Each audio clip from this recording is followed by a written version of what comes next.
Welcome to Dare to Dream. Debbie Dachinger. It is my pleasure to be here with you because back for a third time today is Tim Tactical. He has the insider knowledge on disclosure topics and the mysteries of the universe, and Tim's insights are informed by his interactions with 10 different extraterrestrial species, including more than 100 meetings with the Greys.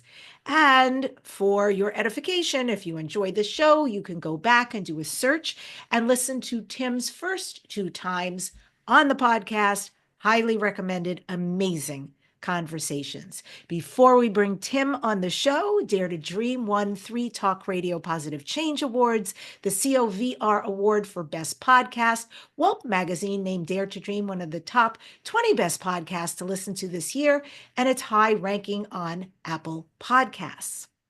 The show is sponsored by Dr. Dane here and Access Consciousness. They do energy work out into the world. So if you'd like to become a facilitator or if you would like to take one of their classes, go to drdanehere.com.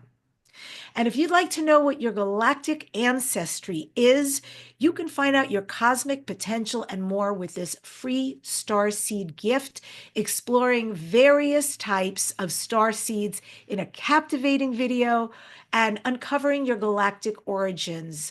This is your chance to connect with your star lineage. Go to debbiedachinger.com/starseed. Get your free gift at DEBBIDACHINGER.com/starseed. So my guest today is Tim, who's a tactical advisor and has experience working in the covert European governance sector, as well as working with extraterrestrial contact and advanced technologies. Tim has published various articles, podcasts, and has been seen on Gaia TV multiple times, Cosmic Disclosure, Open Minds, and Truth Hunter. He covers extraterrestrial life, advanced technologies, and cosmic phenomena. Tim's insights are informed by his extensive network and interactions with the various extraterrestrial species, including the Greys, and he has experience with undisclosed projects and cosmic disclosure. To learn more, you can find Tim at allshifthappily.now.com. And with that, I welcome Tim to the Dare to Dream show. It is so great you're back finally. Debbie, thank you so much. That was great. I love to be back. The first 2 podcasts, highly recommended. I really love them, and open for another one. The last time you were here, Tim, some point, because we talked about some incredible things, and at some point you were talking to me about ant beings coming out of subterrestrial, living under the earth. And you described a story about an experience, and I can't remember if it was you or somebody else, but actually encountering one of them out in the wild.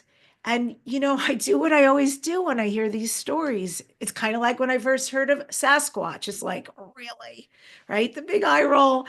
And then, though I'm compelled, I'm intrigued, and I start researching, and I'm like, damn, there is legitimacy here. There's a lot of stories to be told. Yeah. So I thought it would be interesting to start with that because that's what really captivated me last time we spoke. The ant people.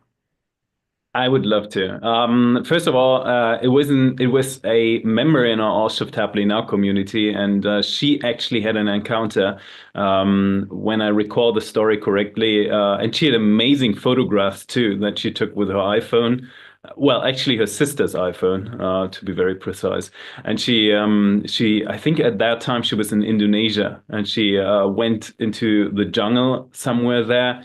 And when she was on her own, walking through this lush greenery of the rainforest, and then hearing something in her brain, in her mind, but basically. And she was not into any type of spiritual background, any type of UFO. Not at all. She was actually a doctor, a practitioner in Indonesia, and she heard this sentence. Not 100% sure if it was like "don't approach further" or something, but it was definitely the sentence, "the ant people, the ground people are here. The ground people are here. If you're going further, the ground people are here." Something like that she was hearing over and over in her mind. And she, not having any type of experience with this type of mental connection, not even taking that fully seriously, she just kept going until she was somewhere in the jungle and then seeing a 7 feet tall insect ant being standing there, working on something, doing something. And she immediately turned around, ran away, Googled that night very extensively, comparable to you looking into the internet. What is that about? What did she just see? And she found me. She found me, tactics on Gaia, and she was then reaching out to me and saying like, "Oh my goodness, I had that experience," and she was completely puzzled because she had no idea about UFOs. I think she binged watched some of my shows on Gaia for the whole night, and reached out to me in the morning, like I don't know, 4 a.m. or so in her time, and telling me about it, even sharing some photographs that she took with the iPhone of her sister, which she did never share because she was kind of afraid to do so. But they were crystal clear photographs, like crystal clear. One of the best stuff that I've seen outside of the programs. And I had to tell her, like, hey, yeah, that this planet Earth, is not originally a human planet. Humans came into this planet later. It is originally an ant planet, way before it became a dinosaur planet, and way before it became even a human planet. So yes, it's true. There are very intelligent, very big, very tall ant beings, friendly ant beings living on this planet, and certain tribes around this planet have a long history with them. Yes, fascinating. Exactly. So, one of the things I read about that I found, I don't know, I just really did a deep dive. And it's about the Hopi Native Americans, and that the Hopi Indians have these legends. And they say that the ant people, we'll call them that, maybe they have a better name amongst themselves, but the ant people actually save them during global cataclysms because they were guiding them to these underground shelters, which I believe were the ant people's homes. So, how does that align with classified information about subterranean structures or technologies with the ant That's a people wide field. first? Yeah, okay. Let's start with the ant people. So the planet itself has huge caverns. It's almost like a Swiss cheese with lots of holes in it. And when people do their research, quite recently, a lot of the science, the normstream science, has even released some of the stuff telling about gigantic underground structures, larger than they could fit the whole ocean. And every ocean on the surface level could easily fit in. That's how big these caverns are down there. So there are these structures, and the planet itself used to be and always was and still is an ant planet. The biomass of ants on this planet is gigantic. Compared to humans, it's gigantic. Humans and ants, for every single human on this planet, there are 127 million ants individuals. So it's a gigantic number of beings. And apparently, most ants that humans see nowadays are the fairly small insects that live on the surface of Earth, which is like a natural development over millions and millions and millions of years. because back in the day, beings were bigger, as we've seen with the dinosaurs, and then getting, a little bit more compact, pet-sized.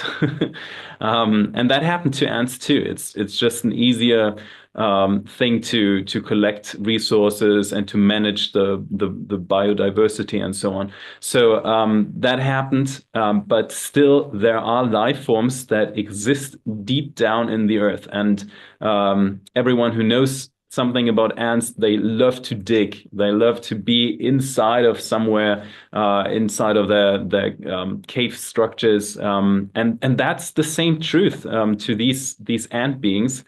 Several cultures around the planet, the Hopi are, they have up to today. There's people that belong to the Hopi tribe, and they keep these legends and these stories very alive. So that's what we know. But we do know that there are tribes in Africa, there are tribes in Asia talking about these gigantic ants, living with them. There are even paintings, ancient paintings inside of caves that show cave people together with towering ants that exceed 7 feet. And the story is quite true. The background to that is that the planet itself goes through a cyclical development. It goes through a cycle every 12,500 to 15,000 years. The planet kind of shifts. That's something that the all shift happily now idea is based upon, because we are in that time again. We are right now in that time, the 12,500, 15,000 years since the last ice age. They're done. It's the time is done basically, and we are in that phase again. Now, the interesting thing is that each time that the cycle occurs, it's a different cycle, and the last 3, 4 cycles that, for example, the Maya have extensive knowledge about and call that like, hey, we are in the fourth world and so on. They have these stories, they have these documentations about these cycles, and the last 3 cycles were kind of dramatic, which doesn't mean that they have to be that dramatic. And it doesn't even mean that they were dramatic for the beings at that time, because what we, for example, learned last time, a magnetic pole shift happened, which would, bring the whole surface area of the water of the oceans into turbulence, creating this biblical flood that we find basically in each and every ancient story around the world, no matter if it's like in Greece, no matter if it's in the Bible, in Japan. They all talk about that story, and even normstream science finds basically all evidence that this is true. And we find that in the erosions in Egypt, on the pyramids, and so on and so on. So there was a flood. And what happened is that the population that used to be on this planet was rescued. Some rescued themselves, some found their own way, some had help from up and above to pick them up and to bring them out of the system. So these people still exist. So there are other civilizations from that time that live outside of the planetary reality that we experience here. And some were picked up by very friendly ant beings that took them into their caves, because ants have this fantastic ability to pre-diagnose and pre-sense events happening way before they happen. Wow, that's amazing. I had no idea they would be able to interpret. One of the cataclysms here was fire. Another one, as you said, was flood, that they would have a forewarning or a sense to alert them. We need to take care. There is danger coming, something impending. Therefore, we go subterranean.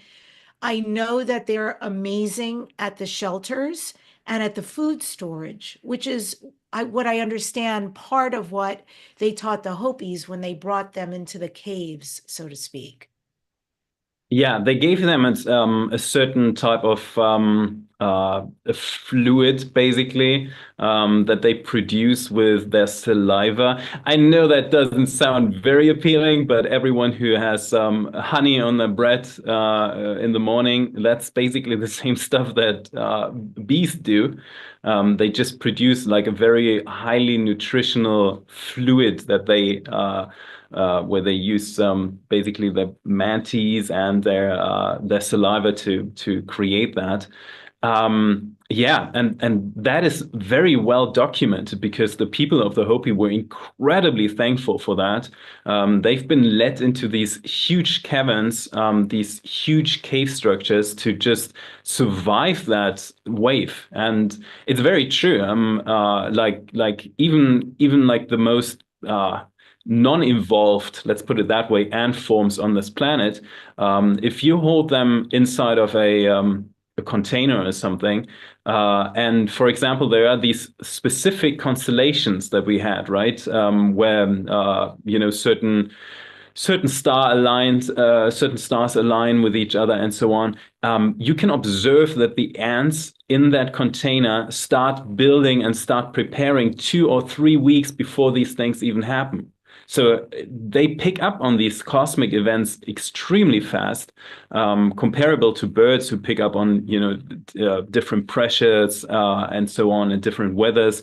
Ants are amazing in that way. They pick up on a lot of things, have a lot of interesting sensory instruments too. Picking up on electromagnetic fields, picking up on smells, on even psychic effects. So ant beings are highly, highly psychically active. Um, it's yeah, even the non-evolved ones. So if I can really recommend that to if there's people out there who want to explore that a little bit. Yeah, find yourself some ant colony, treat them well. At best, try it outside because they need their roaming. And I think we're gonna come to that point in one moment because the big ant beings do that too. But you can communicate with them psychically very, very much, and a lot of that is shown right in front of your eyes. So basically, these species go back hundreds. The big ant or the ground people, as they call themselves, to us. To us, that's their word for us, for them. A lot of species, or a lot of tribes have called them Anu, which then transferred into the word ant. Um, but beyond that, these beings go back, the civilization, the species goes back hundreds of millions of years of evolution. And they've become quite intelligent, very intelligent beings, way better at communication than any earthling and any earth species. Humans are good at communication. They have, vocal sounds, they have social structures, making humans one of the, highly, at least the potential of humans to evolve into very, very developed space beings.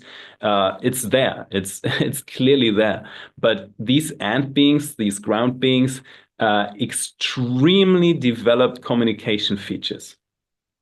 Incredible.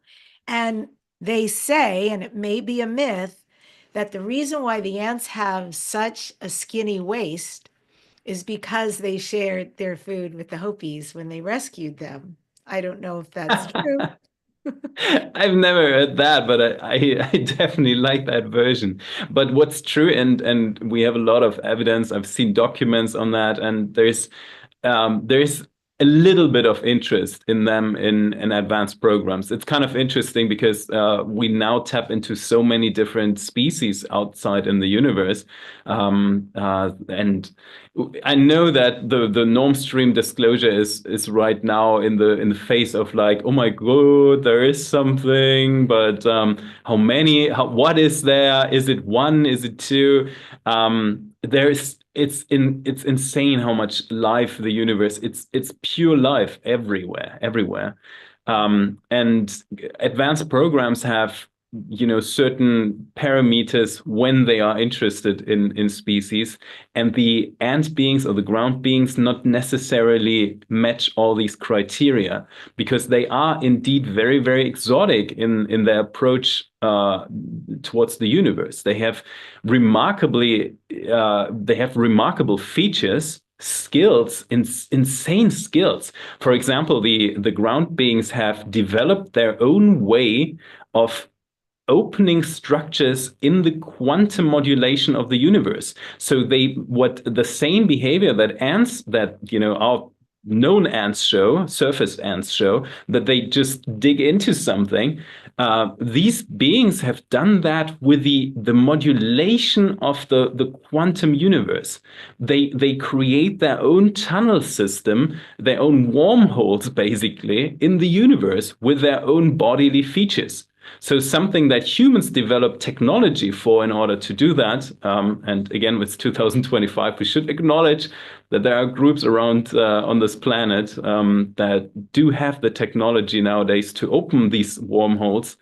Um, Even the ancient civilizations have built their places at certain spots where naturally certain energies would occur. But these ground beings can do that with themselves. They have become the tool, which is an amazing feature that makes them super, super advanced. And does that mean then that they use these to transport themselves like a portal to other locations, other galaxies? And I wonder what they do there and what they might bring back or bring to these places. Exactly. Mostly nothing that humans would do. They just have this inherent urge to explore in certain ways, and it's very interesting because even their relationship to death is very different compared to what humans do, because they have a certain portion of their own members who are only designed to basically go out into the world and well, die. That's something that is inside of their own system, which is kind of unthinkable for a human society. There are tendencies, humans would, put some people into uh, whatever experiment and see what the outcome is. But just having a certain portion inside of the civilization, that would be like the US saying like, okay, we have 150 million people here. 15 million of them are basically designed only to die away, and we take that in. So it's a very different type of approach. And they don't, you can't even prevent that from happening because it's so normal inside of them. It's almost like a suicidal behavior in advanced programs. They take that as they take that as the term for that behavior. However, it's not. It's not that ant beings are like suicidal. They just have this extreme interest in exploring, and they're constantly working. They just can't stop digging these tunnels. And that's what they do. And a lot of the stuff they do is just for human societies and governments, not quite as interesting, because they don't go with technology, they don't hoard resources, they just like to explore the universe. Wow, amazing. And you mentioned Anu earlier, and so it's all very striking because there's these language similarities. You've got the Hopis who say Anu, meaning ant, and Naki, meaning friend, ant friend, Anunnaki. That's crazy and amazing. And I'm not fully sure what the synergy is there. Then there's this Sumerian Anunnaki, also very similar. And there are these parallels between the ant people, the constellation Orion, and this ancient Egyptian iconography. And so there's all these celestial and cultural cross connections about ant people, but also about potential extraterrestrial involvement in human history. And it's amazing these locations are completely not relevant to us today and how they're connected. And yet the similarities, I mean, Striking. there's, Yeah. yeah, Yeah, that's very true, and basically each and every tribe on this earth had some type of knowledge about the ant people. Again, the Hopi still preserve that knowledge up to today. We do know that there are entry points to their systems all over the planet. So basically, there should be entry points wherever you are on planet Earth, wherever your location as the listener and the viewer of this podcast, wherever you are, there is very likely some type of structure that would open up and go into their cave structures.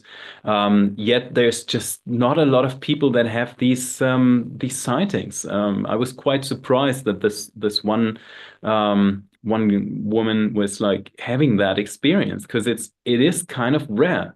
Not that they're like, aggressive or bad or anything. It's they even seem to have warned her when she came into that jungle. But it is just a very rare incident that they appear on the surface doing something. Mostly probably has having to do something with like collecting some sources or doing something around their structures.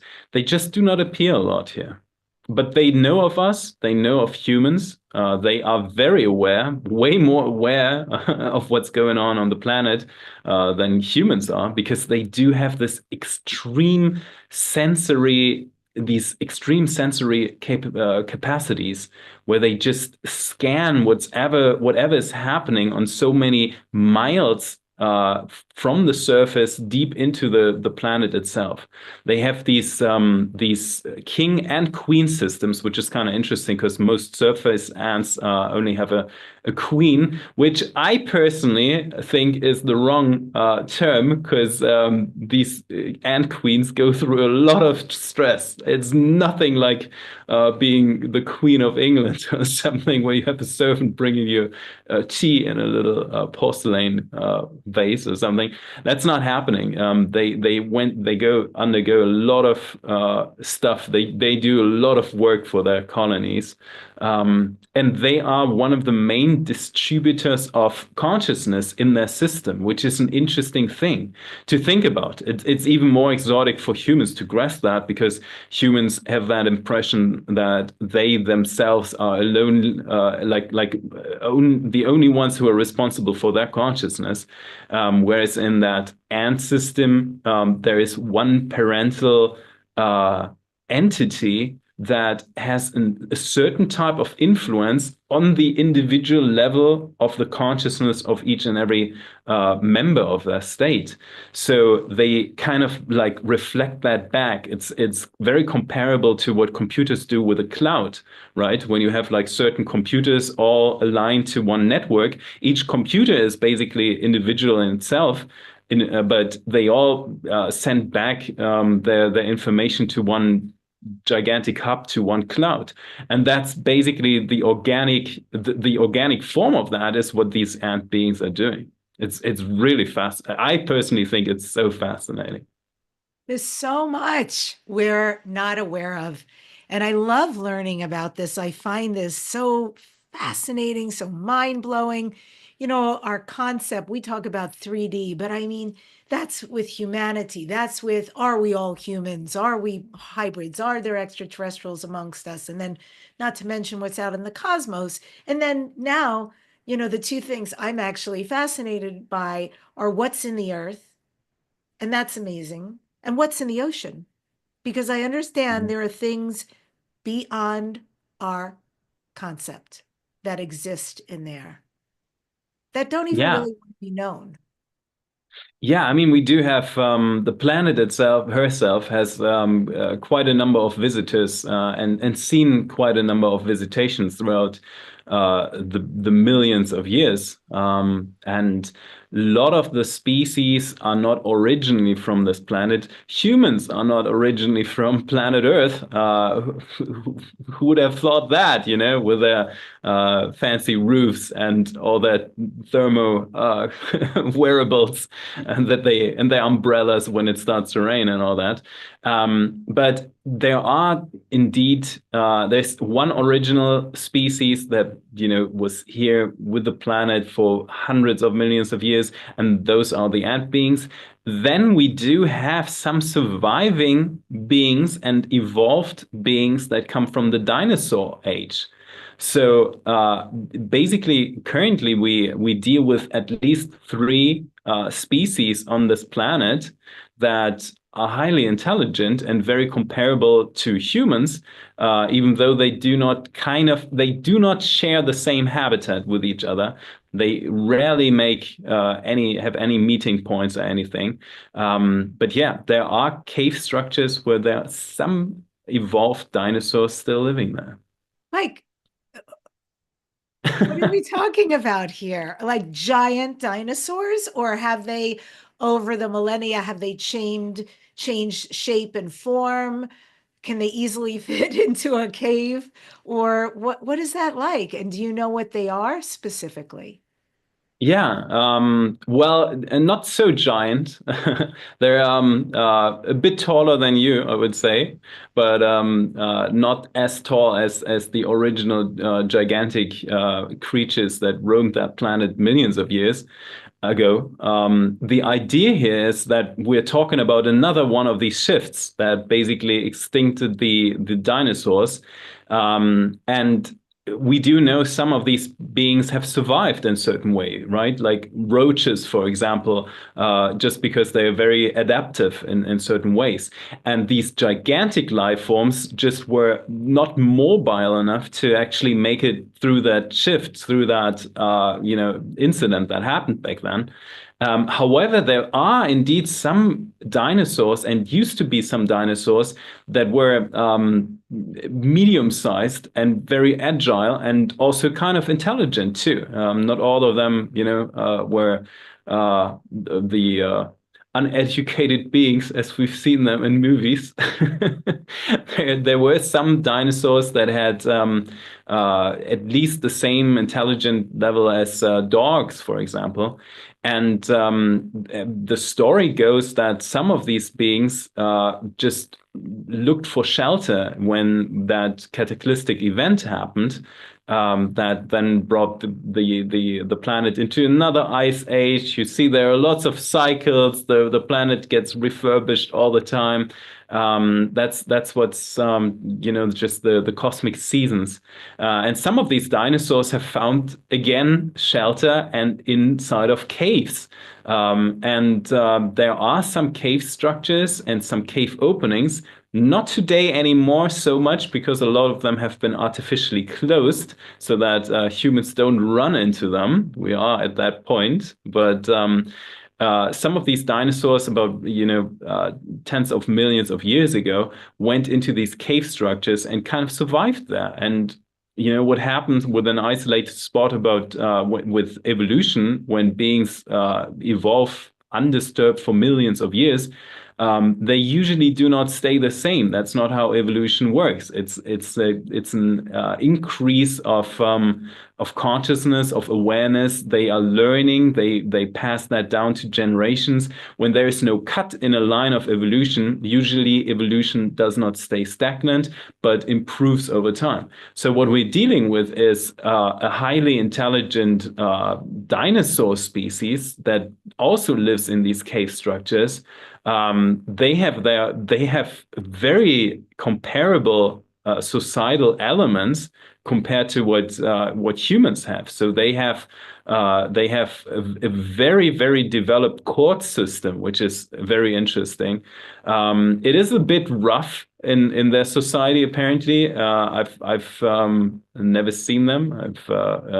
I do have talked to people who have contact with them, because those are beings that the governments on this planet actually are interested in, for many reasons, as you can think. Oh my goodness, this is just amazing. But in general, so these dinosaur highly evolved beings, it sounds like they really have no interest in us. They may be aware that we're living above ground, but there's, no reason to interact. And they're very happy after all this time to just be amongst themselves and keep existing where they are. Is that correct? Well, apparently there is politics going on, which is very interesting. So basically, the story goes that with the last Earth shift, a lot of the humans went in underground as well. So we do have colonies of comparably evolved human civilizations, even also inside of these cavern structures. And of course they know about the dinosaur beings, and yeah, I mean, what can I say? Dinosaurs eat meat, right? They're not veggies. So there are some types of rules that have to be established over some time so that there wouldn't be like crossovers, because it could be a little bit violent when these things could happen. Uh, Not that I'm saying, these beings are completely uncivilized and would just, hunt and eat someone alive or something, but it's very comparable to a human, that where suddenly a perfect pig appears in, or like, you run with your car over, over deer or something. Humans very likely would eat some humans, not all humans, probably not all the listeners of your podcast. I wouldn't do it, but I know that there are humans out there who would eat that. And that is very comparable to this, with the situation with these dinosaur beings in those structures. But they have developed societal elements, a very sophisticated indeed, actually, which is very interesting. And there is something that goes even deeper, and now I'm going to blow your mind again, which is, there are certain rules about what happens on planet Earth according to the time that a species has been on planet Earth. And since they are longer on this planet, they have more rules about what happens with planet Earth and the development of the ecosystem than humans have. According to who? Well, that's a good remark. According to who? Well, it's kind of an established, let's call it a gentleman's agreement throughout the universe, that certain species have found certain rules of who has to say something on a planet if multiple species share the same habitat, or at least have some crossovers. Because as you can think, in a dualistic universe, there is a lot of there's potential. There's potential for some disagreements, and then the big question is who has the right over whom. And one of these criteria, not the only one, but there are multiple of them. One of these criteria at the level that the species on this planet are is basically who has been on the planet first. Who's been here first, and who came in second. And humans definitely came in third, actually. So that's how much they have to say about this ecosystem. That's amazing. Are they ever part of some form of galactic federation? Some form of governing group that oversees things in the cosmos, including the Milky Way? Yeah, that's the idea. I think it was the head of the Israeli space, right? I see you nodding.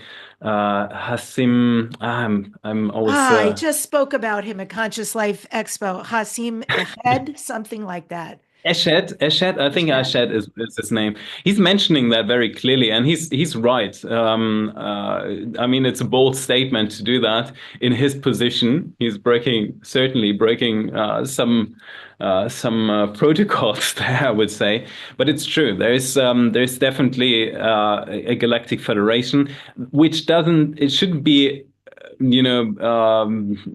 it's just one part. It's just one thing of one alliance in the universe. The universe is a really, really big, big, big place, and it keeps getting bigger. So the function of the Galactic Federation, of that federation, it contains a lot of species, but by far not every single species is part of that.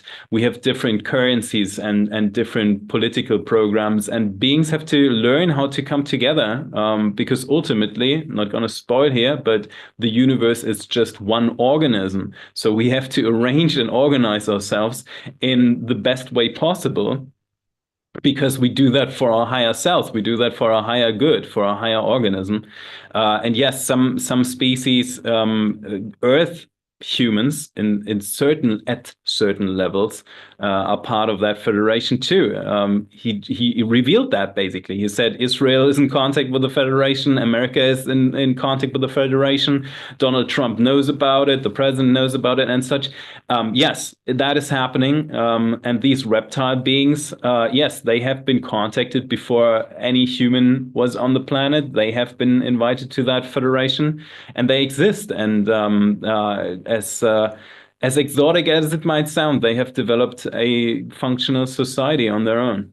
God, I love this so much. I love two things. I mean, first of all, I do love having my mind blown, and I love learning about all this. I love how it constantly just enforces how ever expanding, never ending we are. This information. And then I also love how little it makes me feel because, and kind of so unimportant. Because I know we walk around all the time and, we're the center of our worlds, but like, there's a lot of world. There's a lot of subterranean. There's a lot of ocean. There's a lot of cosmos. There's so much happening. And also, to your point, Paul Hellyer from the Canadian Prime Ministry, he was a defense minister in the 1960s. He came forward and said, there is indeed a galactic federation, and we are involved. And I can tell you all about it. In fact, he wrote a book. So, yes, there have been those brave government individuals who have stepped forward and spoken about this, whether they're paid attention to or not, but those of us in this definitely pay attention to this. And I find all of it incredibly fascinating. So let me ask you about this. Because, we talked a little bit about these quantum ways that the ant beings can manipulate things so that they can have some fun and go exploring. And there are portals, right?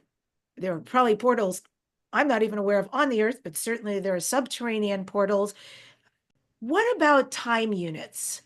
What about temporal dimensions? What about shifting timelines or timeline manipulation? Because I know that in other media, Tim, where I've heard you speak, you've shared about a group of beings who form a time unit.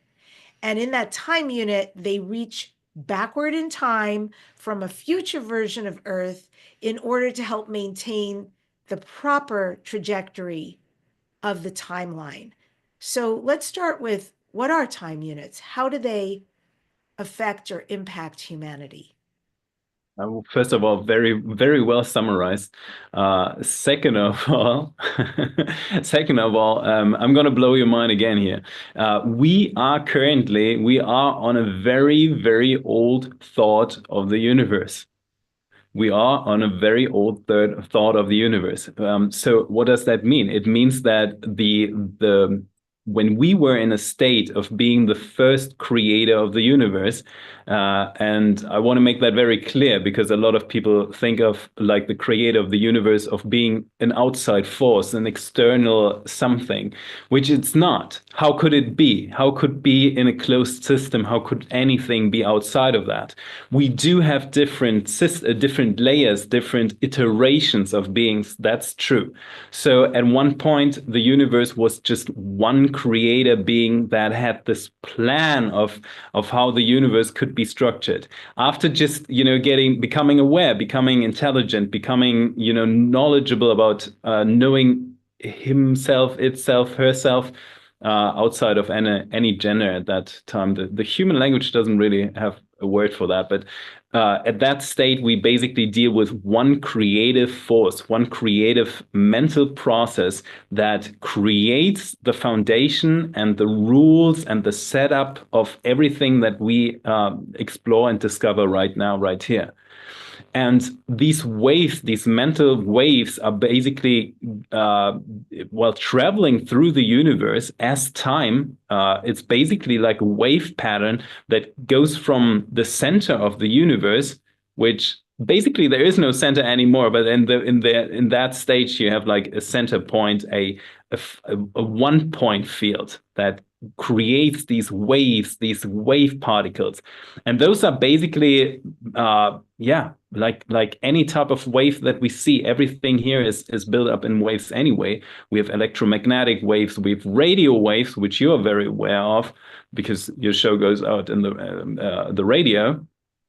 All types of radiation, all types of wave functions. Time behaves as a waveform as well. It shows the traveling of information from one point to another point, and the in-between state is basically what we perceive as linear time. However, linear time isn't really linear, but we perceive it as that way. So what happens is that we have the center, we have this very old thought form that just travels through the universe because it was once created and it still persists as everything in a quantum universe, being a quantum continuum. It just still exists. Now, what we got to do is we have to change some variables because otherwise there wouldn't be like the development of the universe. And there are indeed life forms that have learned how to travel through temporal dimensions, and they go back